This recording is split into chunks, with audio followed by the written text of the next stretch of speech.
Hello बच्चों, welcome back to my channel Sampat Pahadi education. बच्चों, बहुत दिन से मेरा हेल्थ जो ठीक नहीं था, उसके कारण मैं वीडियोस अपलोड नहीं कर पाता था, क्लासेस नहीं कर पाता था। तो उसके लिए मैं आपसे माफ़ी चाहता हूँ। लेकिन आज आज से हम हमारे क्लासेस रेगुलरली स्टार्ट करेंगे। रेगुलरली हम अपनी क्लासेस कंडक्ट करेंगे। तो बच्चों, आई होप कि आप अच्छे होंगे, फाइन होंगे और मन ध्यान लगा के पढ़ाई कर रहे होंगे। तो चलिए, ज़्यादा टाइम वेस्ट न करते हुए आज हम क्लास 9th के बहुत ही इंपॉर्टेंट टॉपिक के बारे में डिस्कस करने वाले हैं। फिजिक्स का सेकंड चैप्टर, जो कि है force and laws of motion. मैंने मोशन के ऊपर ऑलरेडी एक वीडियो अपलोड किया था, आप उस वीडियो को देख सकते हैं। वहां पे मोशन के बारे में मैंने बहुत अच्छे से समझाया है।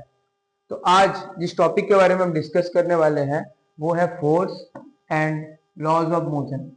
तो बच्चों देखिए, मोशन क्या होता है। अगर एक वस्तु अपनी अपने पोजीशन को चेंज करता है विद रेस्पेक्ट टू टाइम, हम कहते हैं कि वो बॉडी मोशन में है।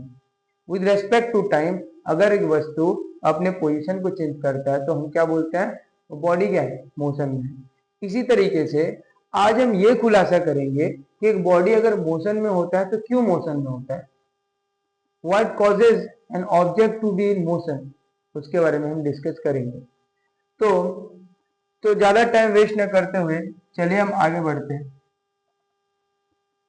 देखिए, फोर्स क्या होता है, पहले हम डिस्कस करेंगे फोर्स के बारे में। What is a force? Force क्या होता है?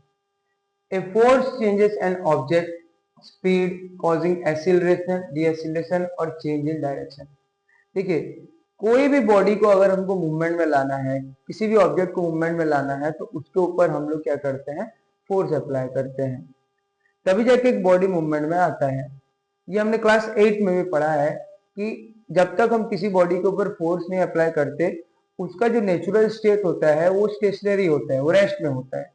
मतलब स्पीड और वेलोसिटी उस ऑब्जेक्ट की जीरो होती है। लेकिन जब हम उसके ऊपर फोर्स अप्लाई करते हैं, उसका स्पीड चेंज होता है, एक्सीलरेशन होता है। एक्सीलरेशन हमने पढ़ा था प्रीवियस चैप्टर में। What is acceleration? Change in velocity of an object with respect to time. जब भी एक ऑब्जेक्ट अपने वेलोसिटी चेंज करता है विद रेस्पेक्ट टू टाइम, उसको हम एक्सीलरेशन कहते हैं, जिसको हम लोग कैसे डिनोट करते थे, a is equal to v minus U by T. अब v क्या है? This is the final velocity. u क्या है? This is initial velocity. And t क्या है? This is time. इस तरीके से हम लोग एक्सीलरेशन को डेराइव करते थे। a is equal to V minus U by T. आपने, अगर आप बाइक चलाते हो तो आपने देखा हुआ एक्सीलरेटर, जब एक्सीलरेटर को हम मोड़ते हैं तो जो बाइक का जो वेलोसिटी होता है वो इंक्रीज होता है। पहले एक समय पे वो जितना डिस्टेंस कवर करता था, अब उससे ज्यादा डिस्टेंस कवर करने लगेगा। तो एक्सीलरेशन होता है, क्यों? क्योंकि उसके इंजन के ऊपर फोर्स का इस्तेमाल होता है। तो जब भी हम लोग क्या करते हैं, एक बॉडी को एक्सीलरेट करते हैं, हम लोग फोर्स का इस्तेमाल करते हैं। उसकी स्पीड में चेंजेस लाएंगे तो फोर्स का इस्तेमाल होगा। डी एक्सीलरेट करने के लिए, एक बॉडी को रोकने के लिए भी हम लोग फोर्स का इस्तेमाल करते हैं। उसके साथ साथ अगर एक बॉडी का डायरेक्शन भी हमको चेंज करना है तो भी हम फोर्स का इस्तेमाल करते हैं। तो फोर्स का इस्तेमाल इन चीजों में होता है। मैंने क्या बोला? स्पीड बढ़ाने के लिए बॉडी का फोर्स का इस्तेमाल होता है, एक ऑब्जेक्ट को एक्सीलरेशन में लाने के लिए फोर्स का इस्तेमाल होता है, उसको डीएक्सीलरेट करने के लिए फोर्स का इस्तेमाल होता है, और फोर्स का इस्तेमाल होता है एक बॉडी का डायरेक्शन चेंज करने के लिए भी फोर्स का इस्तेमाल होता है। अगर एक बॉडी का हम शेप और साइज भी चेंज करेंगे ना, तो उसमें भी हम लोग फोर्स का यूज करेंगे। तो हो ना हो, हम लोग अपने डे टू डे लाइफ में फोर्स का इस्तेमाल करते हैं। Okay, so earlier scientist believe rest was the natural state of object. पहले जो साइंटिस्ट थे, वैज्ञानिक थे, उनका मानना यह था कि जो नेचुरल स्टेट है एक ऑब्जेक्ट का वो है रेस्ट। कि एक ऑब्जेक्ट का नेचुरल स्टेट होता है रेस्ट। जब तक उसके ऊपर कोई फोर्स अप्लाई नहीं होता, एक बॉडी हमेशा रेस्ट में रहेगा। वो हमेशा रेस्ट में रहेगा, मतलब उसका स्पीड और वेलोसिटी जीरो होगा जब तक उसके ऊपर फोर्स अप्लाई नहीं होगा। And this view changed when Galileo Galilei and Isaac Newton suggested that an object in motion stage in motion unless acted upon bye a force. देखिए, उसके बाद ये जो व्यू है ना, धीरे धीरे करके साइंटिस्ट का बदला। क्यों बदला? उनको लगा, उन्होंने अपने एक्सपेरिमेंट से ये देखा कि एक बॉडी अपना स्टेट ऑफ रेस्ट मेंटेन करके तब तक रहेगा जब तक उसके ऊपर कोई एक्सटर्नल फोर्स अप्लाई नहीं होता। मान लीजिए कि एक ऑब्जेक्ट है, देखिए एक ऑब्जेक्ट है, अगर मान लीजिए ये एक ऑब्जेक्ट ब्लॉक है, ये अभी क्या है, ये अभी रेस्ट में है। रेस्ट मतलब क्या? इसका स्पीड, इसका जो वेलोसिटी है वो अभी 0 है, ये मूवमेंट नहीं दिखा रहा। लेकिन जब हम इसको धक्का मारेंगे, जब हम इसको पुश करेंगे, तो हम लोग क्या कर रहे हैं, इसके ऊपर एक एक्सटर्नल फोर्स अप्लाई कर रहे हैं। तो जब इसके ऊपर हम एक्सटर्नल फोर्स अप्लाई करेंगे, ये बॉडी क्या करेगा, आगे मूव करेगा। तो वही मैं बोल रहा हूं कि जब एक ऑब्जेक्ट अपना जो नेचुरल स्टेट तब तक मेंटेन करके रखता है जब तक उसके ऊपर कोई फोर्स अप्लाई नहीं होता। जब उसके ऊपर फोर्स अप्लाई होने लगेगा, एक्सटर्नल फोर्स अप्लाई होने लगेगा, तो बॉडी मूवमेंट करने लगेगा। तो इस तरीके से फोर्स इज ए पुश, पुल और hit that causes A change in an object state of motion. देख सकते हैं कि ये गैलीलियो है, ये आइजैक न्यूटन है। अब इन्होंने क्या बोला कि जब हम लोग कोई एक्सटर्नल फोर्स अप्लाई करते हैं ऑब्जेक्ट के ऊपर, तभी ऑब्जेक्ट मोशन में आता है। तो वो फोर्स जो अप्लाई करेंगे वो कौन से फॉर्म में हो सकता है? एक तो उस ऑब्जेक्ट को धक्का देंगे, पुश करेंगे, या फिर उसको पुल करेंगे, अपनी तरफ खींचेंगे। ओके, उससे क्या होगा कि उसका जो स्टेट ऑफ मोशन है वो चेंजेस होगा। देखिए ये जो इंसान है, ये क्या कर रहा है, इस ट्रॉली को वो क्या कर रहा है, पुश कर रहा है। पुश करते ही वो ट्रॉली मूवमेंट में आ रहा है, अदरवाइज वो रेस्ट में था। ओके, हम हमारे टेबल में जो ड्रॉयर होता है, ओके, उसको हम लोग क्या करते हैं, पुल करके उसको निकालते हैं बाहर।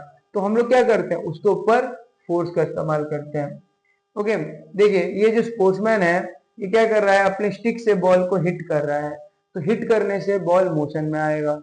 तो ये सब क्या है, ये सब फोर्स के एग्जांपल्स हैं कि हम लोग किसी बॉडी को पुश करते हैं, पुल करते हैं, हिट करते हैं, तो उसको हम लोग क्या करते हैं, मोशन में लाने की कोशिश कर रहे हैं। ओके, सो देखिए हमने फोर्स को कभी देखा नहीं, हमने फोर्स को कभी देखा नहीं, लेकिन हमने उसके इफेक्ट्स को हमेशा ऑब्जर्व किया है। फोर्स के इफेक्ट्स को हमने हमेशा ऑब्जर्व किया है। जब हम ट्रॉली बैग को हम लोग पुश करते हैं तो हम लोग फोर्स का इस्तेमाल करते हैं। एक ड्रॉयर को पुल करने के टाइम फोर्स का इस्तेमाल करते हैं। हॉकी स्टिक से हम लोग क्या करते हैं, बॉल को हिट करते हैं, तब हम लोग फोर्स का इस्तेमाल करते हैं। तो इस तरीके से फोर्स को हमने ऑब्जर्व किया है। हमने फोर्स को कभी देखा तो नहीं है, लेकिन फोर्स को हमने ऑब्जर्व किया है।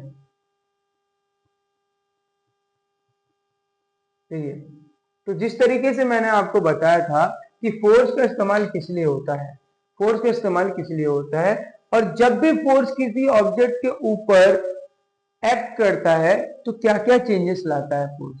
देखिए, फोर्स एक ऑब्जेक्ट के वेलोसिटी में चेंज लाएगा। मतलब वो ऑब्जेक्ट फास्टर मूव करेगा या फिर स्लोअर मूव करेगा। वो एक्सीलरेट कर सकता है या डी एक्सीलरेट कर सकता है। इट मीन्स व्हाट, कि उसके वेलोसिटी में चेंजेस आ रहे हैं। जब भी हम लोग एक ऑब्जेक्ट के ऊपर ज्यादा फोर्स यूज करेंगे वो एक्सीलरेट होगा। और एक्सीलरेशन का मतलब क्या है, in the direction of motion. एक बॉडी अगर जिस डायरेक्शन में मूव कर रहा है, उस डायरेक्शन में अगर उसके ऊपर अगर हम फोर्स अप्लाई करेंगे तो वो एक्सीलरेट होगा। लेकिन डीएक्सीलरेट का मतलब क्या होता है कि अगर हम एक बॉडी को स्टॉप करेंगे, अगर एक बॉडी मूव कर रहा है और उसको अगर हम स्टॉप करने की कोशिश करेंगे, तो हम लोग उसके ऊपर क्या करेंगे, जो फोर्स अप्लाई करेंगे in the opposite direction to the motion. तो वो बॉडी जो मूवमेंट दिखा रहा है उसके ऑपोजिट डायरेक्शन में फोर्स अप्लाई करेंगे तो बॉडी क्या होगा, स्लोअर मूव करेगा, या फिर एक बॉडी को हम स्टॉप कर सकते हैं। तो फर्स्ट थिंग इज कि force is used to change the velocity of an object. एक ऑब्जेक्ट का वेलोसिटी को चेंज करने के लिए फोर्स का इस्तेमाल होता है। ओके, या फिर एक ऑब्जेक्ट को फास्ट या स्लो करने के लिए फोर्स का इस्तेमाल हम करते हैं। अब देखिए, direction of motion of an object.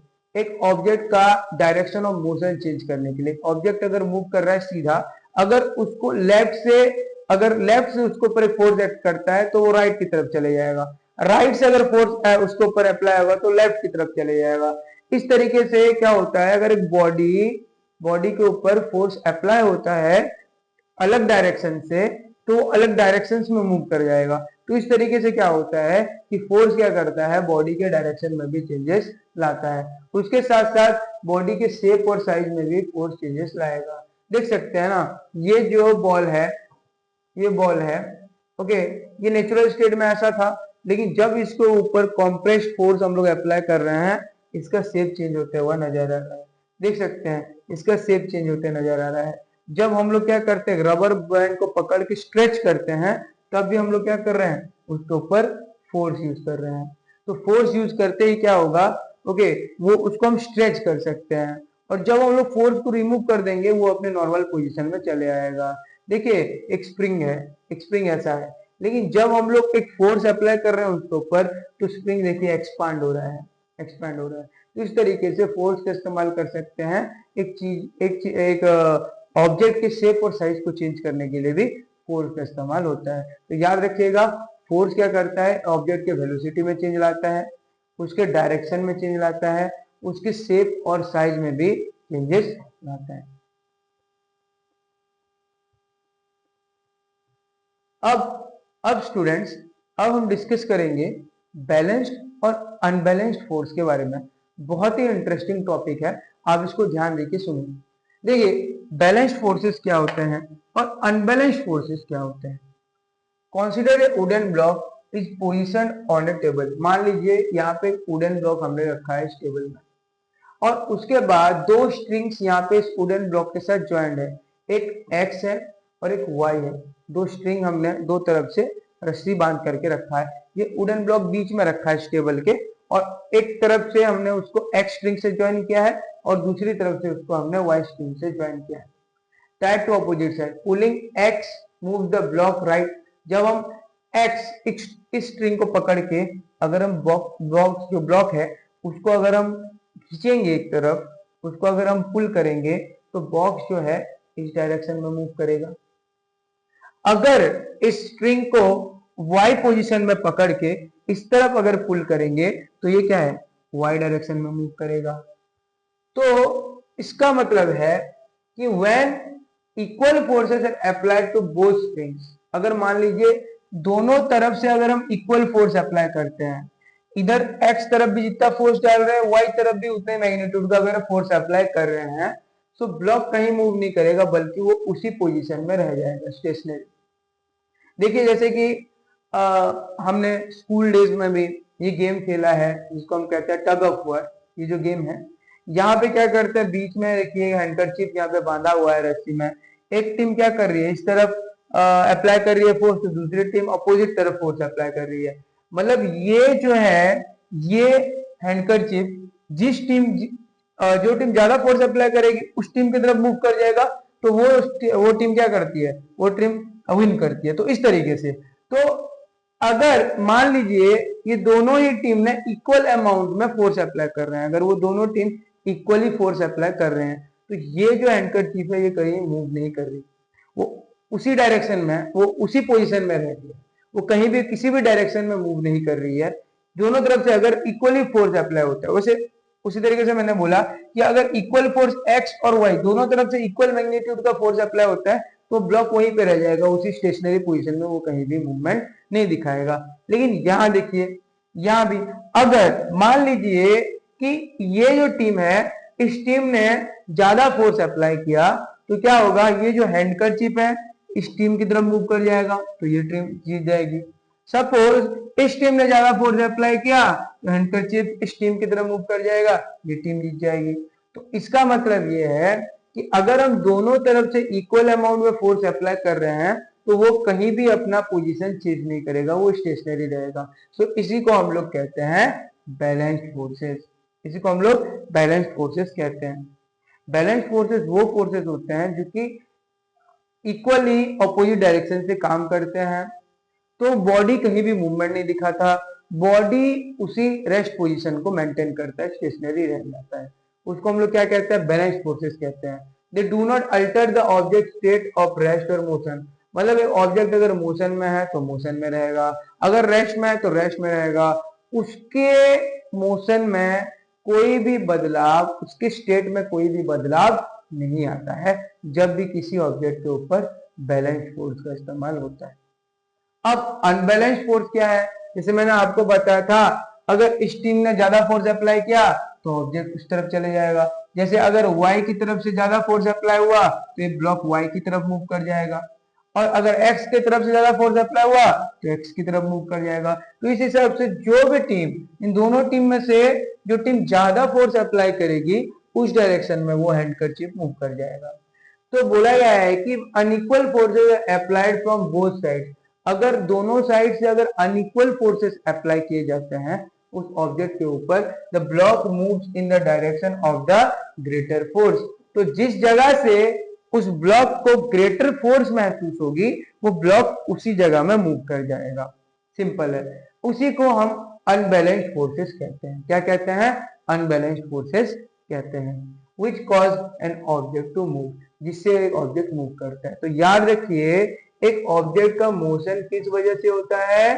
Unbalanced force की वजह से होता है।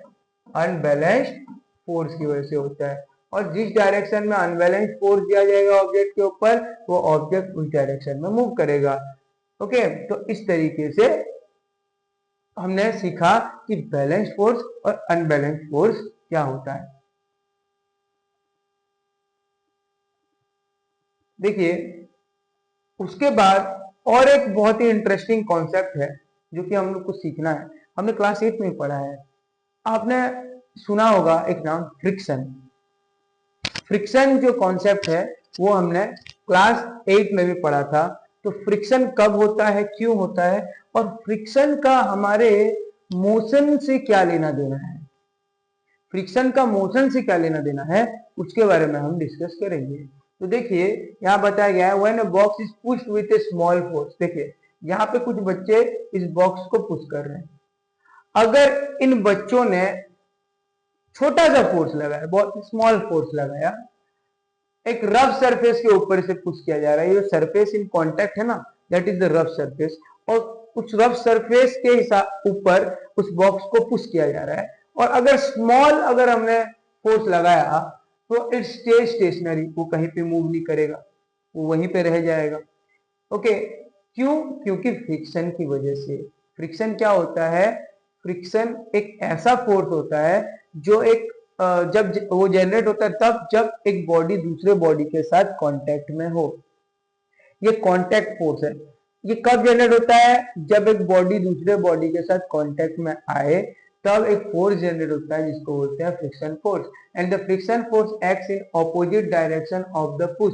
देखिए, जैसे बच्चे जो है ना इस बॉक्स को इस डायरेक्शन में ढकेल रहे हैं, पुश इस डायरेक्शन में कर रहे हैं, लेकिन हमेशा याद रखिएगा ये जो बॉक्स का जो बॉटम है ना वो क्या है? ग्राउंड के साथ कनेक्टेड है, and ground is the rough surface है। ग्राउंड क्या है? यहाँ पे रफ सरफेस है, तो फोर्स ऑफ फ्रिक्शन क्या है? उसके ऑपोजिट डायरेक्शन में काम करेगा। फोर्स ऑफ फ्रिक्शन हमेशा मोशन के ऑपोजिट डायरेक्शन में काम करेगा।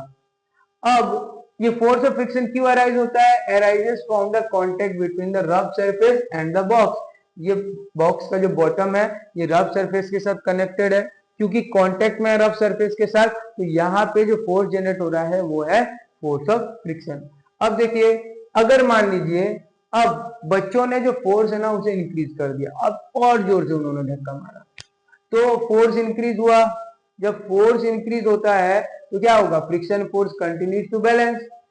फ्रिक्शन फोर्स भी खुद को क्या कर लेगा? बढ़ा लेगा। अगर हम भी फोर्स बढ़ा रहे हैं तो फ्रिक्शन फोर्स भी खुद को बढ़ाएगा, क्योंकि रफ सरफेस है। फिर अगर फ्रिक्शन फोर्स बढ़ा तो फ्रिक्शन फोर्स मैंने क्या बोला? हमेशा मोशन के ऑपोजिट डायरेक्शन में काम करता है, फोर्स ऑफ फ्रिक्शन। तो ये क्या करेगा? इस बॉक्स के मोशन को बैलेंस कर लेगा, बॉक्स वही उसके नॉर्मल जगह में रहेगा और बिल्कुल वो मूव ही नहीं करेगा। देख सकते हैं फिगर नंबर बी में। अब when the pushing force exceeds the friction force and unbalanced force is created, अगर मान लीजिए हमने और जोर तरीके से और जोरदार तरीके से और ज्यादा मस्कुलर एफर्ट लगा के धक्का दिया और फोर्स लगाया तो क्या होगा?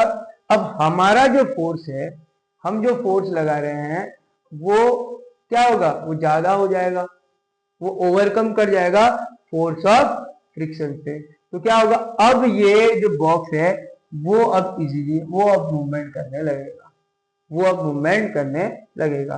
जैसे कि एग्जाम्पल के तौर पे आपको मैं बताना चाहता हूँ कि जब हम लोग साइकिलिंग करते हैं तो हम पैडलिंग करते हैं। तो पैडलिंग करते हैं का मतलब क्या है, पैडल के ऊपर हम लोग कॉन्स्टेंटली फोर्स अप्लाई करते रहते हैं। तो जब तक हम फोर्स अप्लाई करते रहते हैं तब तक साइकिल मूव करता है और उसका एक वेलोसिटी गेन करके रखता है। तो जब हम लोग पैडलिंग करना बंद कर देते हैं तो साइकिल क्या होता है, स्लो डाउन हो जाता है, क्योंकि हम सडनली हमारा जो फोर्स हम साइकिल के पैडल के ऊपर अप्लाई कर रहे थे उसको रिमूव कर देते हैं। तो क्या होगा, धीरे धीरे स्लो डाउन होता है और जितना उसने वेलोसिटी अटेन किया था वहां से स्लो डाउन होगा। तो धीरे धीरे मूव करते करते करते करते वो एक ऐसे पोजीशन में आ जाएगा कि वो और रेस्ट में आ जाएगा, रुक जाएगा एक जगह में। तो वही बोला गया है कि जब तक हम एक बॉडी के ऊपर फोर्स अप्लाई करेंगे and that is the force which is more than the force of friction, तब जाके बॉडी मूव करते रहेगा। जब हम उसके ऊपर फोर्स रिमूव कर देंगे ना तो बॉडी क्या हो जाएगा, रेस्ट में आ जाएगा, रुक जाएगा। ओके, अब देखिए देखिए एग्जाम्पल जो मैंने अभी आपको दिया कि जब एक बाइसाइकिल हम चलाते रहते हैं, पेडलिंग करते रहते हैं तो वो मूव करते रहता है, लेकिन जैसे ही हम लोग पेडलिंग करना स्टॉप कर देते हैं तो बाइसाइकिल के, देखिए बाइसाइकिल का जो व्हील है ना, बाइसाइकिल का जो व्हील है आप देख सकते हैं यहाँ पे, जो बाइसाइकिल का जो व्हील है उसके साथ फोर्स ऑफ फ्रिक्शन, इसके साथ फ्रिक्शन, फ्रिक्शन क्यों होगा, क्योंकि ये जो व्हील है ओके वो हमारे रोड के साथ कांटेक्ट में है, तो यहाँ पे इसीलिए फोर्स अराइज होगा, दैट इज फ्रिक्शन। ओके, तो फ्रिक्शन मैंने क्या बोला, हमेशा ऑपोजिट डायरेक्शन। अगर ये जो पेडलिंग हो रहा है साइकिल को आगे बढ़ाने के लिए किया जा रहा है, इस डायरेक्शन में मोशन है, फोर्स ऑफ फ्रिक्शन क्या करेगा, इसके ऑपोजिट डायरेक्शन में काम करेगा। तो हम अगर पैडलिंग करना बंद कर देते हैं तो हम क्या है, इस ऑब्जेक्ट के ऊपर फोर्स डालना बंद कर देते हैं, इस बाइसाइकिल के ऊपर फोर्स डालना बंद कर देते हैं। तो फोर्स हम अगर कम कर देंगे तो फोर्स ऑफ फ्रिक्शन राइज करेगा, हमारा फोर्स क्या हो रहा है, रिड्यूस हो रहा है। इसीलिए तो धीरे धीरे धीरे धीरे साइकिल स्लो डाउन होकर रुक जाएगा। तो अगर हमको मूविंग करते रहना है तो हमको फिर से पैडलिंग करना रिस्टार्ट करना पड़ेगा, फिर से पैडलिंग करना पड़ेगा। But continuous unbalanced force is not necessary to maintain motion, लेकिन कंटिन्यूअस अनबैलेंस्ड फोर्स जरूरी नहीं है कि उसको मोशन में लाना है, हमको क्या करना पड़ेगा, फोर्स उसको देते रहना पड़ेगा जिससे फोर्स ऑफ फ्रिक्शन से हमारा फोर्स जो है वो ओवरकम करे और वो जो बाइसाइकिल है वो मूव करते रहे। When an object move with uniform velocity, uniform velocity का मतलब क्या है, ओके अगर एक object equal distance equal interval of time में अटेंड कर रहा है, मतलब क्या, पहले अगर एक घंटे में 20 किलोमीटर जा रहा है, दूसरे घंटे में 20 किलोमीटर, तीसरे घंटे में 20 किलोमीटर, मतलब equal distances in equal interval of time, तो उसको हम लोग कहते हैं कि वो यूनिफॉर्म वेलोसिटी में मूव कर रहा है। तो उसके ऊपर जो फोर्सेस एक्ट कर रहे हैं ना वो बैलेंस्ड फोर्स है। वो कौन सा फोर्स है, बैलेंस्ड फोर्स है। मैंने बोला ना बैलेंस्ड फोर्स अनबैलेंस्ड फोर्स, अभी आपको जस्ट मैंने समझा इससे पहले कि बैलेंस्ड फोर्सेस एक बॉडी को यूनिफॉर्म वेलोसिटी में रखती है या फिर रेस्ट में रखती है, बॉडी का स्टेट चेंजेस नहीं करती उतना। लेकिन अनबैलेंस्ड फोर्सेस जो होती हैं वो क्या करेंगी, ऑब्जेक्ट का स्पीड चेंज करेंगे, उसको एक्सिलरेशन में लेके आएंगे। एक्सिलरेशन का मतलब क्या होता है, एक्सिलरेशन मैंने अभी आपको बताया ना इससे पहले कि change in velocity with time, object का वेलोसिटी चेंज करेंगी टाइम के हिसाब से, एक्सिलरेट करेंगी। तो once the force is removed, एक बार जब हमने फोर्स को रिमूव कर दिया, so the object continues moving with the velocity it had acquired up to that point. देखिए हम जब साइकिलिंग कर रहे थे तो साइकिलिंग करते करते हम उस ऑब्जेक्ट को जिस वेलोसिटी तक लेके गए थे उस वेलोसिटी तक वो उसका पीक लेवल है, लेकिन जब हम सडनली अपना फोर्स वहां से रिमूव कर देंगे ना तो वो ऑब्जेक्ट क्या होगा, धीरे धीरे करके स्लो डाउन हो जाएगा, क्योंकि फोर्स हमारा घटते जाएगा, फ्रिक्शन फोर्स जो है वो राइज करते जाएगा। तो एक ऐसा पोजीशन आएगा जहां पे ऑब्जेक्ट स्लो डाउन होके रेस्ट पोजीशन में चले जाएगा। तो इस तरीके से आगे हम आगे बढ़ते हैं। तो आई होप आपको ये सेशन अच्छा लग रहा होगा, और मेरा हमेशा ये कोशिश रहता है कि आपका कॉन्सेप्ट कैसे क्लियर करो। ओके, तो इस तरीके से आप फिजिक्स पढ़िए तो बहुत मन ध्यान लगा के पढ़िए, इसमें कुछ नहीं है, जस्ट इमेजिनेशन की हमारे डे टू डे लाइफ में जो भी चीजें हो रही हैं वो सब विज्ञान से जड़ित है, वो सब साइंस से रिलेटेड है।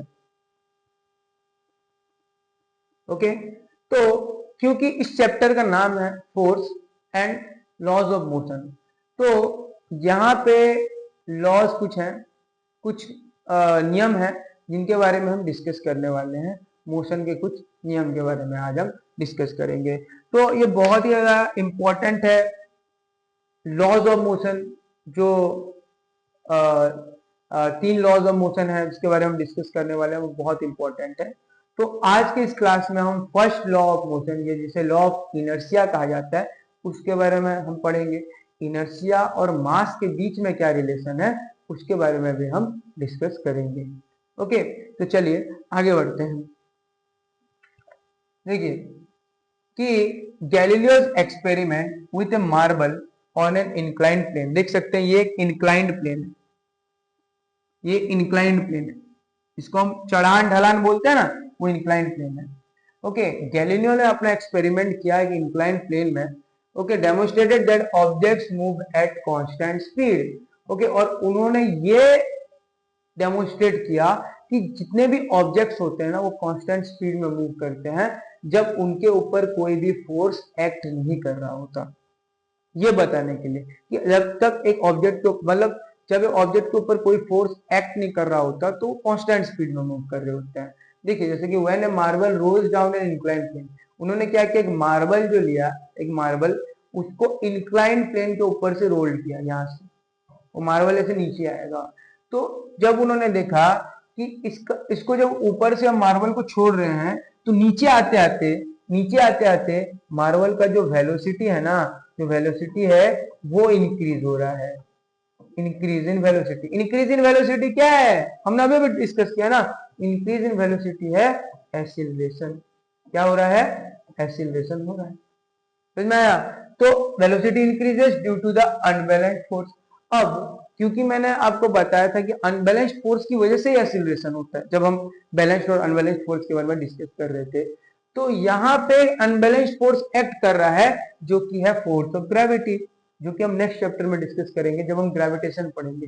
ग्रेविटी फिर भी आप जान लीजिए, ग्रेविटी एक ऐसा फोर्स होता है जो कि क्या करता है, किसी भी ऑब्जेक्ट को towards the centre of the earth attract करता है। Okay, towards the centre of the earth attract करता है। जैसे स्टाइलस को अगर मैं यहां से अगर रिलीज करता हूं मेरे हाथों से, ये जमीन की तरफ ही जाएगा। मतलब क्या है, हमारी जो पृथ्वी है वो यूनिवर्सली चीजों को अपनी तरफ अट्रैक्ट करके फोर्स के थ्रू, जिसको हम लोग बोलते हैं फोर्स ऑफ ग्रेविटी, और यहाँ पे वो अनबैलेंस फोर्स की तरह काम कर रही है। उसीलिए जब ये मार्बल नीचे आ रहा है, नीचे आते समय इसका वेलोसिटी इंक्रीज हो रहा है, क्योंकि यहाँ पे कौन सा फोर्स काम कर रहा है, फोर्स ऑफ ग्रेविटी, जो कि एक अनबैलेंस्ड फोर्स है। And as the marble climbs up another incline, लेकिन जब ये नीचे आके जब मार्बल और एक इंक्लाइन में ऐसे क्लाइंब कर रहा है ना, और एक इंक्लाइन में, तो उसका वेलोसिटी क्या हो रहा है, डिक्रीज हो रहा है, क्योंकि ये टुवर्ड्स द ग्रेविटी एक्ट कर रहा है, towards the gravity, towards gravity. Okay, लेकिन जब ये मार्बल ऊपर की तरफ चढ़ रहा है ना, ये अगेंस्ट द ग्रेविटी, ये क्या मूव कर रहा है, अगेंस्ट द ग्रेविटी मूव कर रहा है, अगेंस्ट द ग्रेविटी। उसी वजह से ये ऊपर की तरफ ऐसे चढ़ते जा रहा है।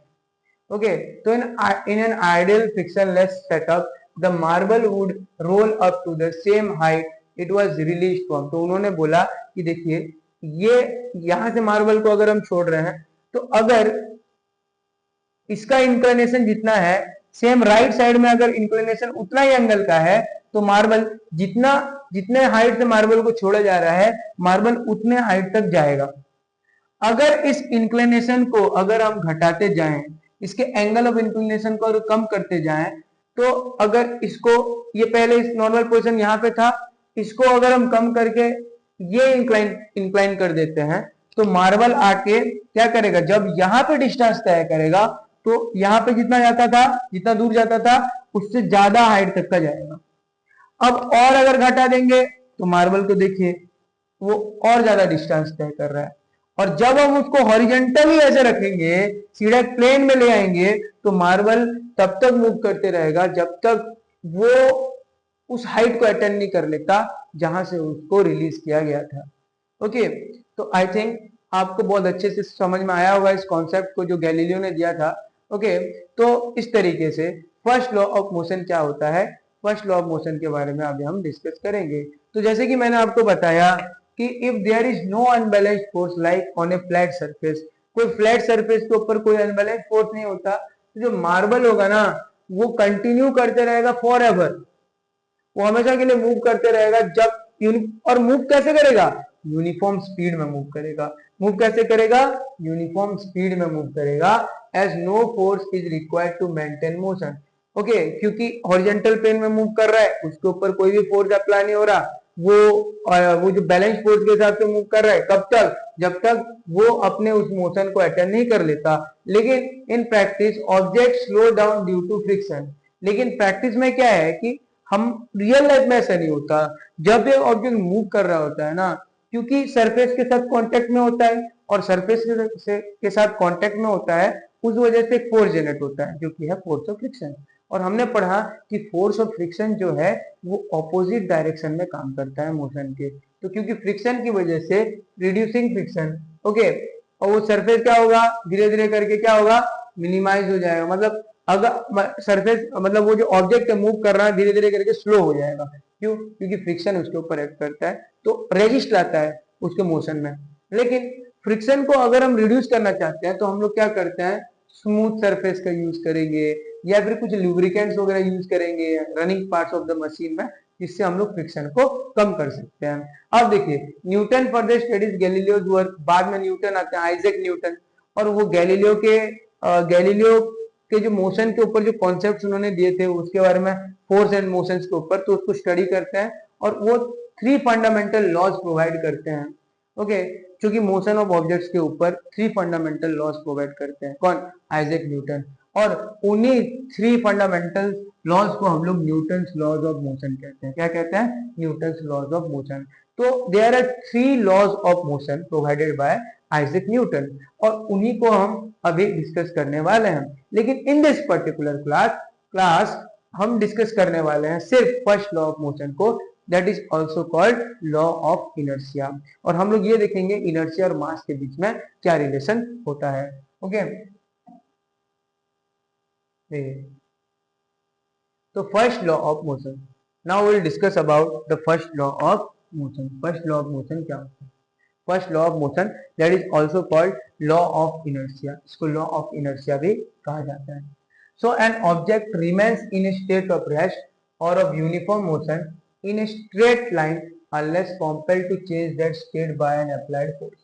बोला है फर्स्ट लॉ ऑफ मोशन ये कहता है कि एक ऑब्जेक्ट अगर रेस्ट में है तो वो रेस्ट में रहेगा, अगर वो मोशन में है तो मोशन में रहेगा, जब तक वो तब तक अपना स्टेट चेंज नहीं करेगा जब तक कोई एक्सटर्नल फोर्स उसके ऊपर अप्लाई नहीं होता है।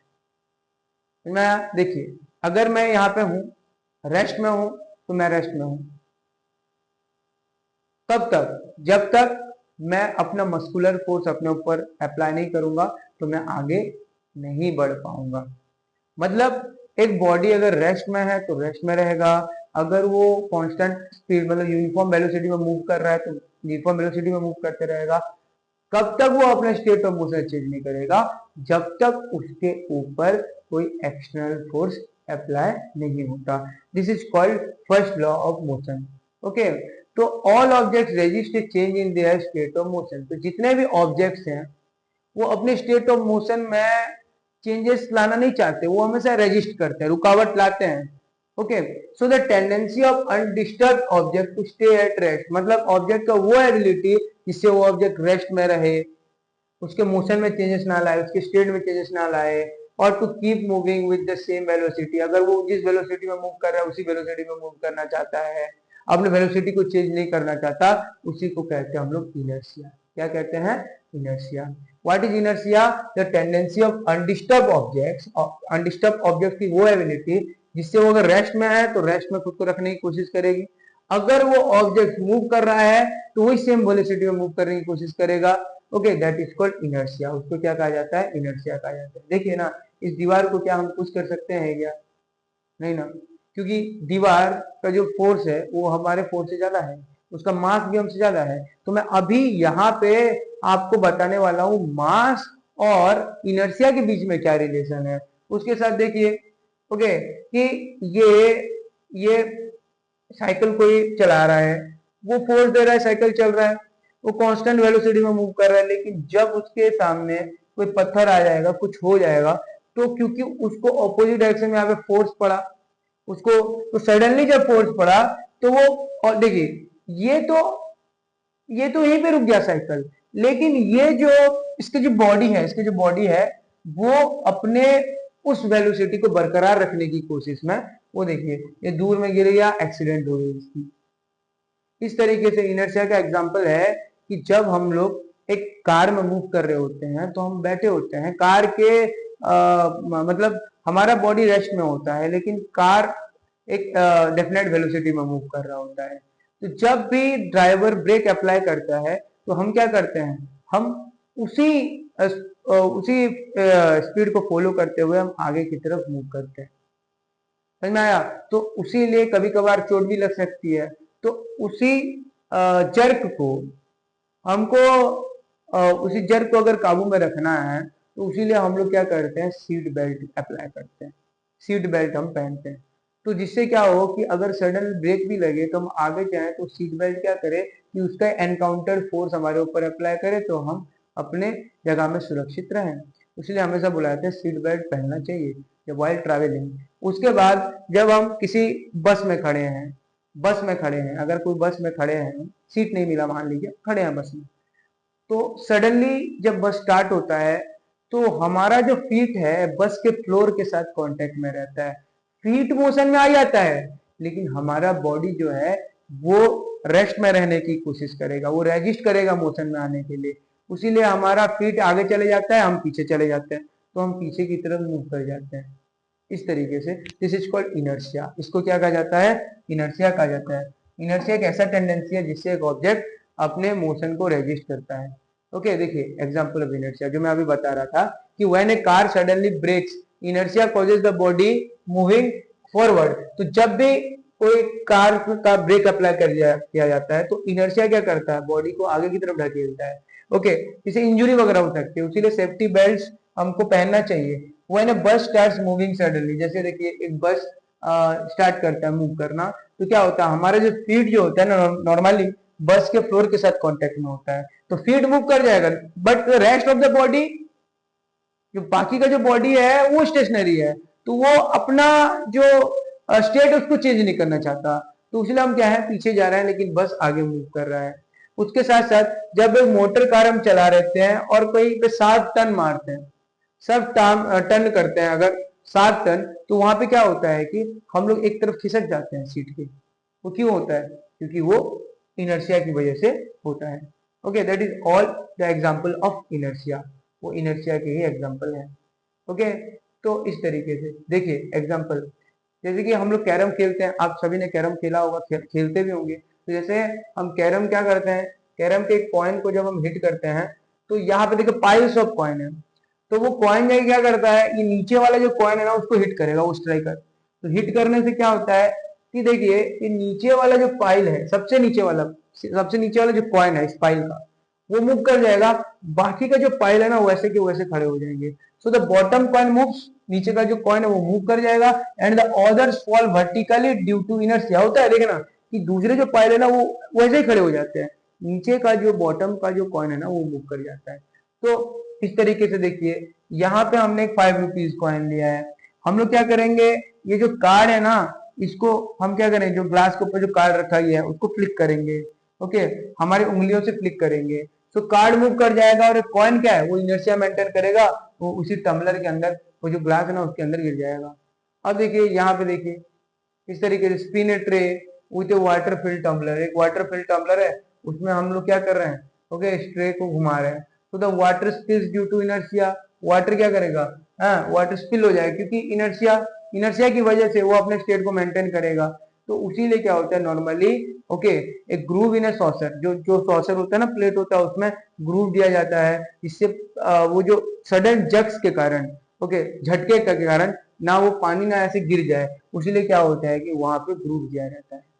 ओके, तो अभी हम डिस्कस करने वाले हैं इनर्शिया एंड मास के बारे में। इनर्शिया और मास क्या होता है, उसके बीच में क्या रिलेशन होता है। देखिए, इनर्शिया वेराइज विद मास।